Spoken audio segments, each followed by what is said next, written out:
따라서 할까요? 사무엘이 점점 자라매. 제가 2002년도 새로운 교회 부임을 해서 올해로 이제 16년째 사역을 하고 있습니다. 제가 70세에 은퇴를 한다면은 앞으로 13년을 더 심무하게 되어집니다. 합하면은 거의 29년 정도 되네요. 깁니다, 그죠? 한 교회에서 오래 목회한다는 것에는 사실 장점도 있고 또 단점도 있습니다. 집사님 병원에 입원했을 때에 옆에 환자가 천주교 교인이었습니다. 집사람이 이제 목사 사모인 것을 알고 그분이 하는 말이 신부님들은 한 4, 5년 되면 이렇게 성당을 바꾼다 그러더라고요. 그런데 목사는 한 교회에서 10수년 또는 20, 30년씩 이렇게 목회를 하니까 참 힘들겠다, 그런 얘기를 하더랍니다.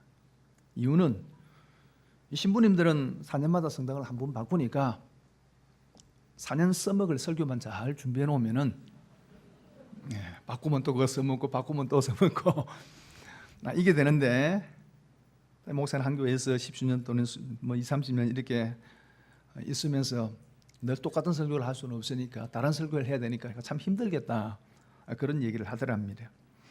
그 얘기를 듣고 제가 두 가지를 생각을 했습니다. 첫째는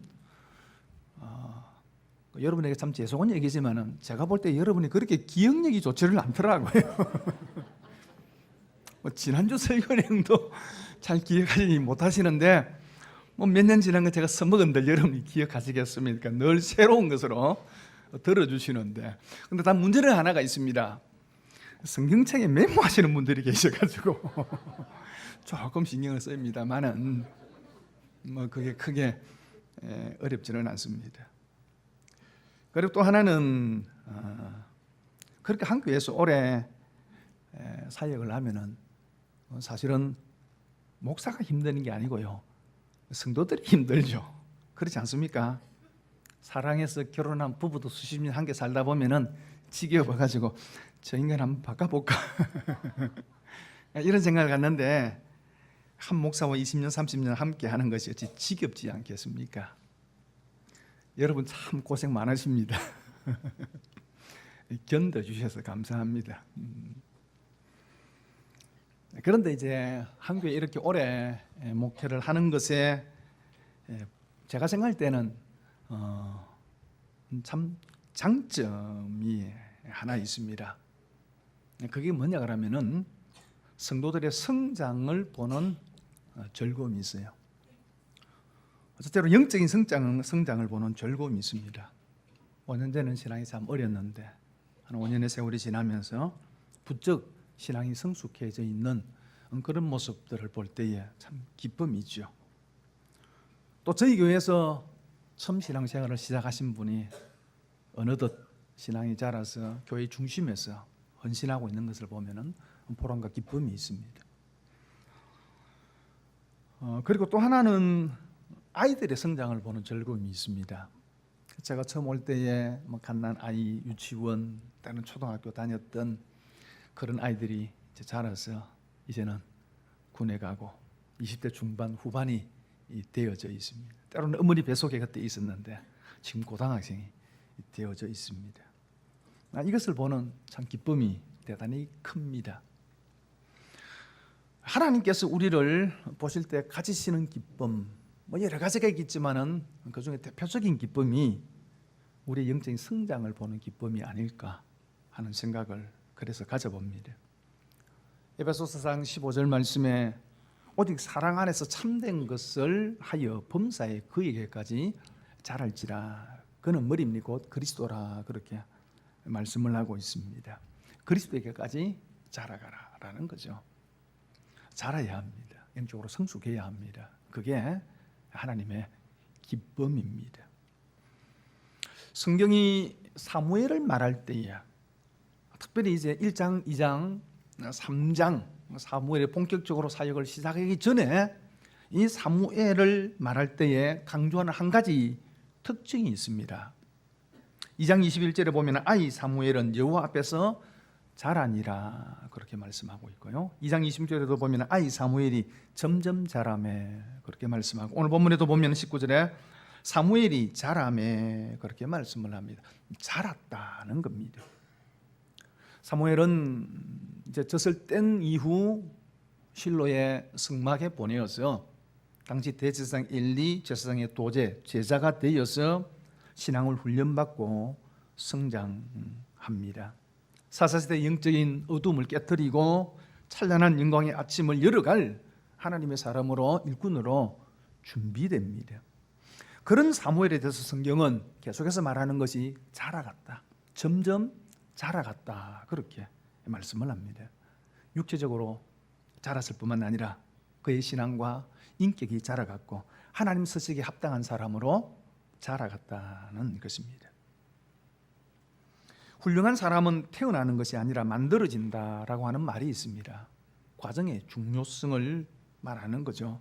아무리 뛰어난 재능을 가진 사람이라 할지라도 그 재능을 개발할 수 있는 과정을 거치지 않으면 결코 훌륭한 일을 해낼 수 없습니다. 아무리 아름다운 다이아몬드라 할지라도 세공의 과정을 거치지 않으면 그 아름다움이 드러나지 못하는 겁니다. 사람은 자기에 알맞는 단계 즉 과정을 거쳐 감을 통하여서 자신의 능력을 배양하고 그리고 이 사회의 한 일원으로서 역할을 다하게 되어집니다. 그래서 사회에서는 유치원, 초등학교, 중학교, 고등학교 그런 대학의 과정들을 거치게 합니다. 물론 이런 공적인 과정을 거치지 않는다 하더라도 나름의 과정을 통해서 한 사람으로서 성장해 가는 거죠. 하나님께서 일하시는 방법도 마찬가지입니다. 어느 날 갑자기 한 사람을 뽑아서 사용하는 것이 아닙니다. 성경에서 등장하는 것은 어느 날 갑자기이지만은 그러나 그 이면에 숨은 시간들 속에서 꾸준히 성장의 과정이 있었습니다.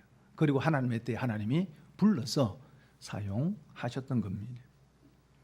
월터 브루그만이라는 중흥신학자가 그래서 이런 얘기를 했습니다. 하나님의 일하시는 방식은 사회성을 가진다라는 말을 했습니다. 사회성을 가진다.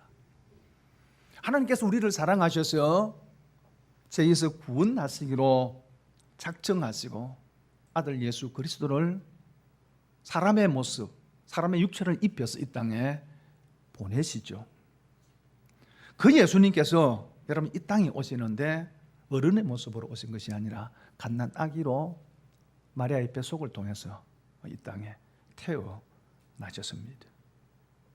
이 아이가 30년이라고 하는 감추어진 시간 속에서 다른 아이들과 똑같은 성장의 과정을 거쳐 오게 되었습니다. 부모 밑에서 양육받고 일하고 키와 지혜가 자라갔습니다. 그리고 어느 정도 하나님의 시간, 하나님의 때가 찼을 때에 30즈음의 역사의 전면에 드러내셔서 구원의 역사를 이루어 가셨습니다. 복잡한 과정을 거쳤습니다.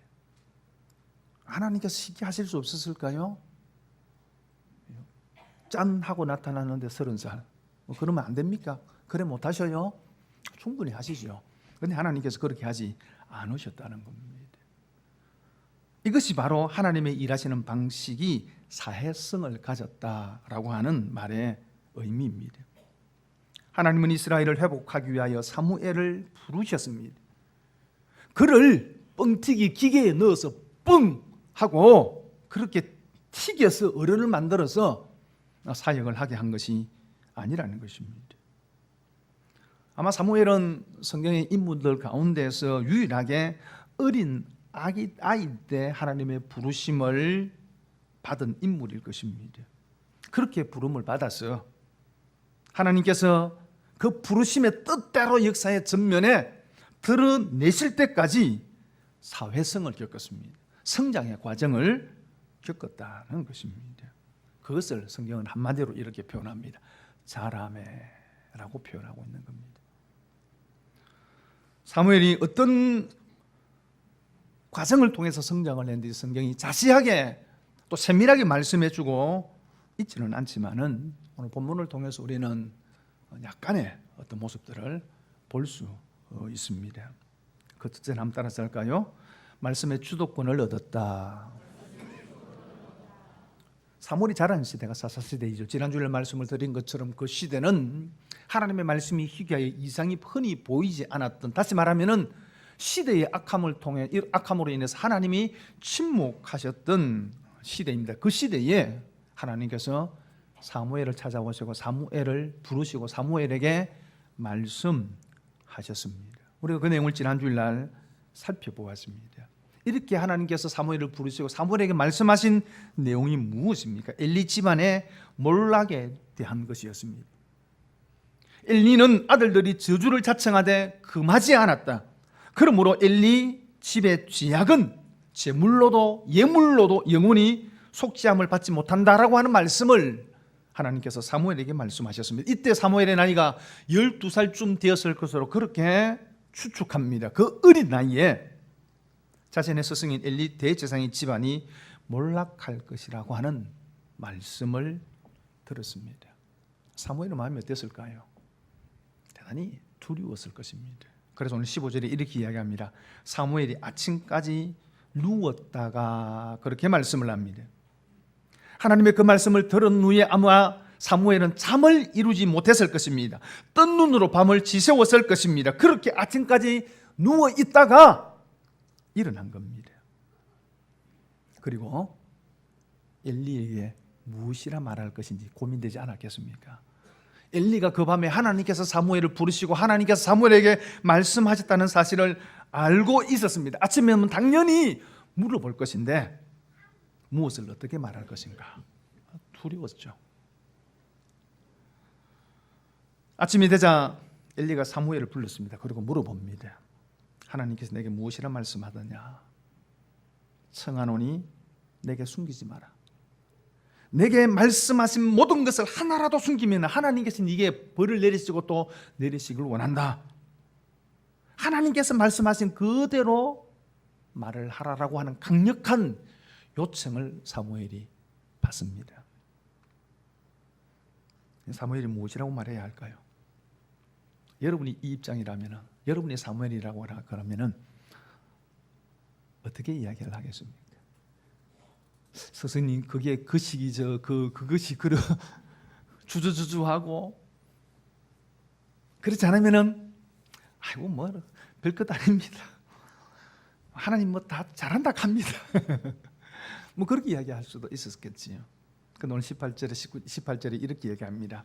사무엘이 그것을 그에게 자세히 말하고 조금 더 숨기지 아니하니, 하나도 숨기지 아니하고 가감 없이 한마디도 빼거나 더하지 않고 하나님께서 그에게 말씀하신 그대로 전했다는 것입니다.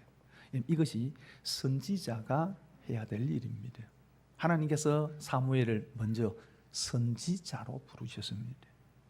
선지자라는 말이 히브리어로 나비라는 말인데 이 말은 대변인, 말하는 자라고 하는 뜻을 가지고 있는데 이 말의 어원이 되는 단어가 부글부글 끓다라고 하는 뜻을 가지고 있는 말입니다. 다시 말하면은 하나님이 하신 말씀을 전하지 않으면 안 되는 그런 심정을 가진 사람이 선지자라는 거죠. 예레미야 20장 9절에 보면은 예레미야가 이렇게 고백합니다. 내가 다시는 여호와를 선포하지 아니하며 그의 이름으로 말하지 아니하리라 하면 나의 마음이 불붙는 것 같아서 골수에 사무치니 답답하여 견딜 수 없나이다. 예레미야 선지자가 전해야 될 메시지는 재앙과 심판의 말씀이었습니다.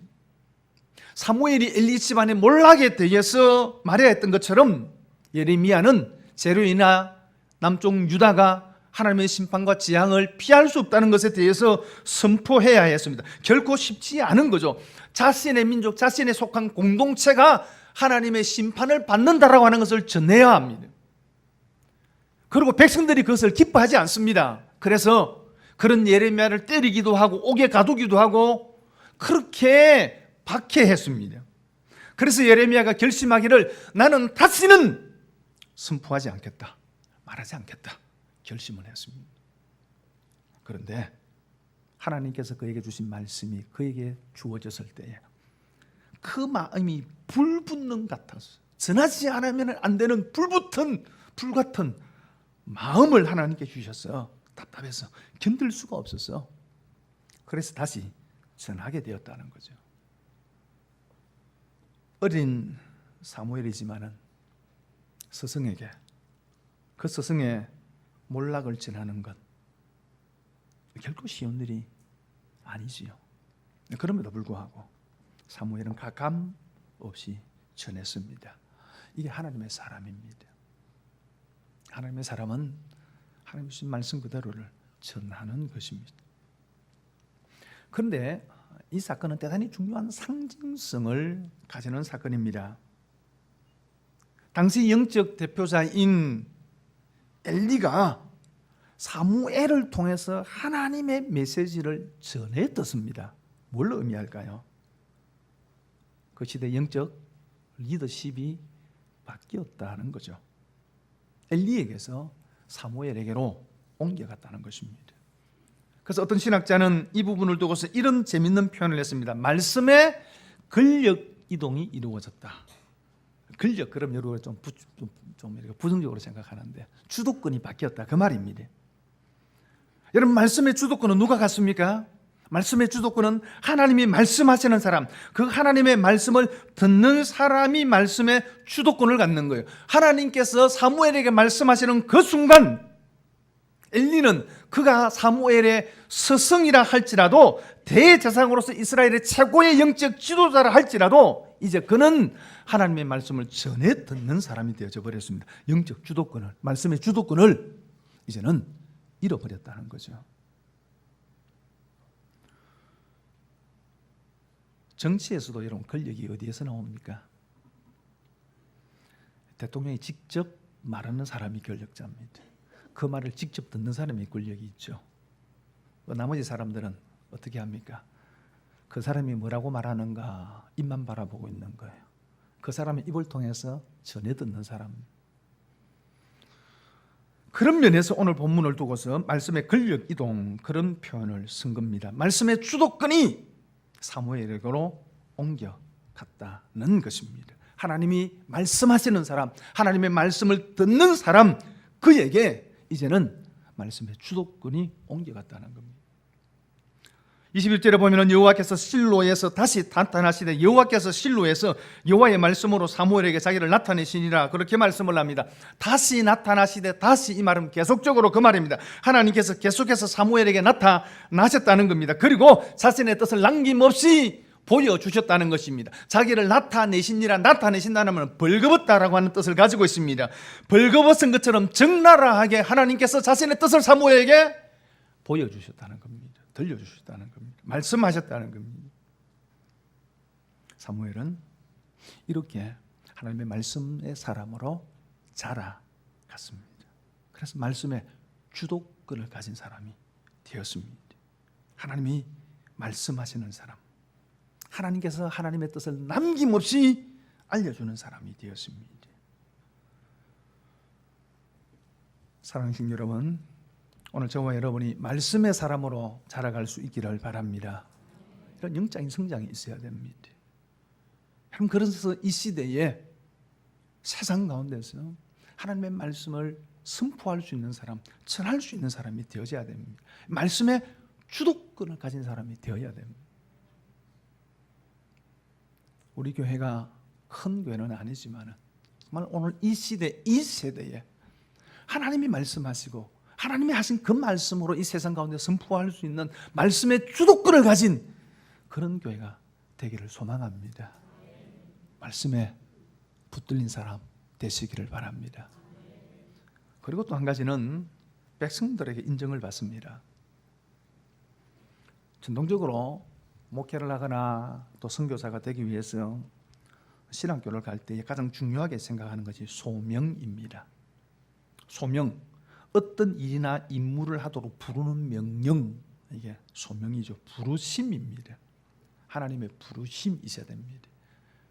하나님께서 나를 부르셨다라고 하는 확신, 그 확신이 소명감입니다. 아무리 뛰어난 실력을 가지고 있다 하더라도 하나님께서 나를 부르셨다라고 하는 확신이 없으면 그리고 또한 하나님께서 실제로 그 사람을 부르시지 않았다면은 그 일을 감당할 수가 없는 거죠. 그러면은 하나님이 부르셨다는 것을 어떻게 알 수 있습니까? 사무엘처럼 하나님께서 규시가 부르시면 참 좋겠는데 저는 아직까지 들어보지를 못했습니다. 하나님께서 나타나가지고 네가 목사가 되라 그렇게 한번 말씀해 주시면 제가 훨씬 더 목회를 잘했을는지 모르겠습니다만은 그 역시 제가 아직 들어보지는 못했습니다. 그러면은 어떻게 하나님의 부르심을 확신할 수 있느냐라는 거죠. 두 가지 방법입니다. 하나는 내적 확신입니다. 성령께서 그 마음속에 확신을 주시는 거죠. 확신을, 하나님께서 나를 일로 부르셨다라고 하는 확신을 주십니다. 물론 때로는 어떤 사건이나 때로는 어떤 경우에는 직접 하나님께서 음성으로 말씀하시고 환상을 보여주시는데 꿈으로도 하나님께서 말씀하실 수 있습니다. 아무튼 하나님께서 이렇게 그 내적으로 부르셔서 이런 어떤 내적인 확신을 갖는 것, 이게 첫 번째고요. 그리고 두 번째는 외적 확신입니다. 외적 소명이라 그러는데 이것은 주위의 인정입니다. 본인은 마음이 불타서 내가 주의 길을 가리라, 이 길을 가리라 하고 막 가려고 그러는데 주위 사람들이 말립니다. 니는 안 된다. 니 아무리 봐도 니는 아니다. 이러는 경우들이 있거든요. 왕왕. 그러면 심각하게 고려해 보아야 됩니다. 내적 확신도 중요하지만은 외적 부르심도 중요하기 때문입니다. 근데 하나님이 부르시지 않았는데 꾸역꾸역 그 길로 가면은요, 본인도 고통스럽고 성도들도 고통스러운 거예요. 하나님께서 사무엘을 부르셨습니다. 내적 부르심, 확신이죠. 그리고 하나님께서 그 사무엘로 하여금 백성들로부터 인정받는 외적 확신을 주십니다. 20절에 보니까 단에서부터 브엘세바까지 온 이스라엘이 사무엘은 여호와의 선지자로 세우심을 입은 줄을 알았더라. 단, 이스라엘 백성의 이스라엘의 제일 위에 있는 도시입니다. 브엘세바 이스라엘이 제일 밑에 있는 도시입니다.